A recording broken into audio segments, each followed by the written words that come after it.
What's going on, guys? ThatDudeSirraj, peace. How you hanging? Another little car talk. Of course, big thing in the news is Trayvon Martin. I'm trying to make this one quick, man. Otherwise, it might turn into a rant. Basically, my personal feelings and opinions. You don't have to agree, but you're more than welcome to agree, and also, of course, input at will. My biggest problem with this whole Zimmerman thing. He got off the hook, and I think he got off the hook in the way a lot of other people have gotten off the hook. One, I'm not necessarily, I don't think that the charges brought against him are right because of the definitions of those charges, and that we don't prove innocence in our, our courts, of course. It's guilty or not guilty, and that's pretty much it.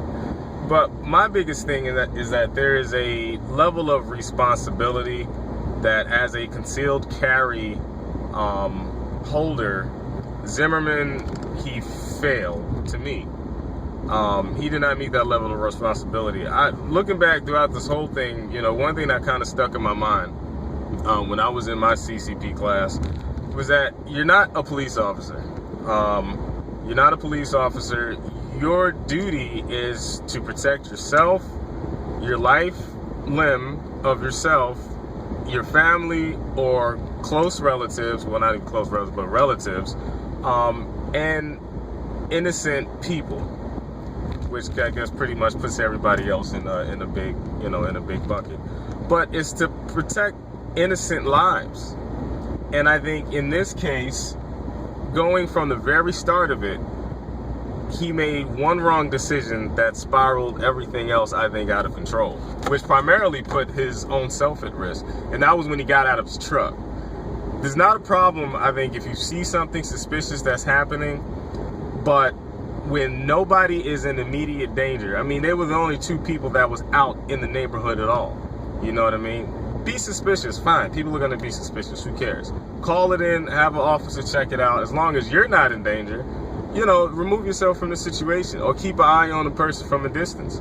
But I think when he got out of his truck, whatever happened down the line, and some say that Trayvon Martin went back to his house and then came back out after Zimmerman. Even if that was the case, he wouldn't have known it was Zimmerman, most likely, if he had never gotten out of his truck. Because if they lived in the same neighborhood and Trayvon, he had, didn't recognize Trayvon Martin, maybe Trayvon Martin wouldn't recognize him. But anyway, that's getting more into speculation of the could-haves. But I think the biggest thing, he made a cardinal error. He made a big mistake when he got out of his truck. And for that, I think that he is partially responsible beyond the stand your ground laws and beyond the self-defense, I think the God-given right of self-defense. I think he went beyond those bounds, and he created a situation that went very wrong for both of them. Now, of course, he's probably going to have an X on his back for a long time, and as far as I'm concerned, let the bullets fall where they may. But he handled that situation wrong. He failed to deliver on his responsibility that I think is elevated the second that you say that, okay, I'm going to carry a firearm on him. That's it.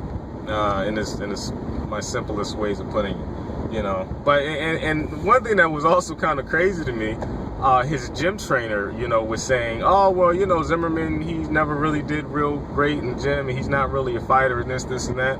So to me, that also kind of indicates, and it's just my opinion, that if he hadn't had his firearm on him, he wouldn't have got out the car.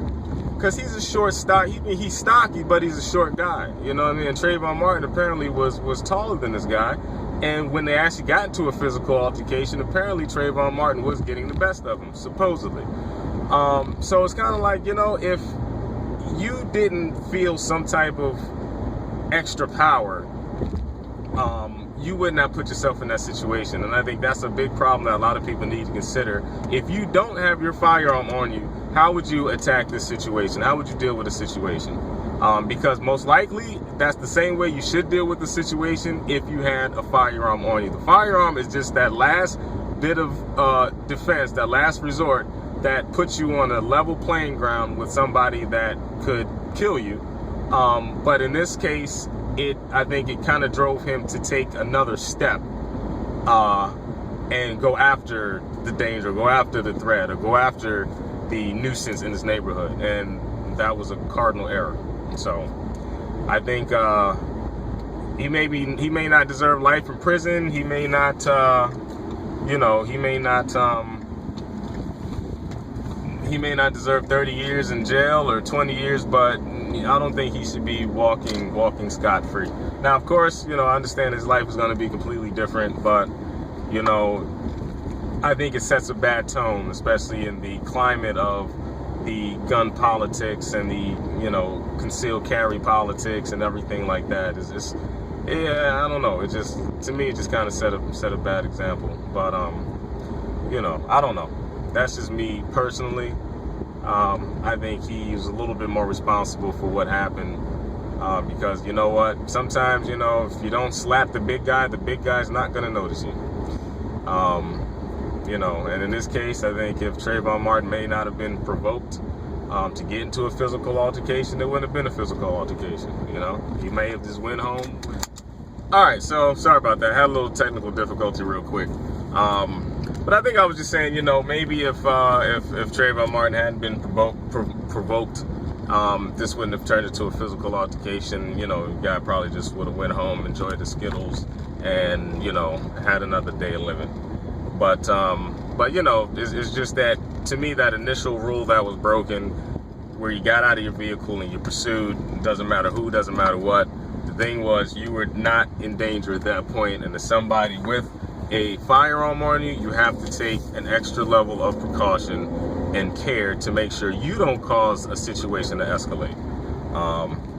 So that's about it, man. I don't think I have much time left on here, so questions, comments, hit me up. ThatDudeSirraj. Peace.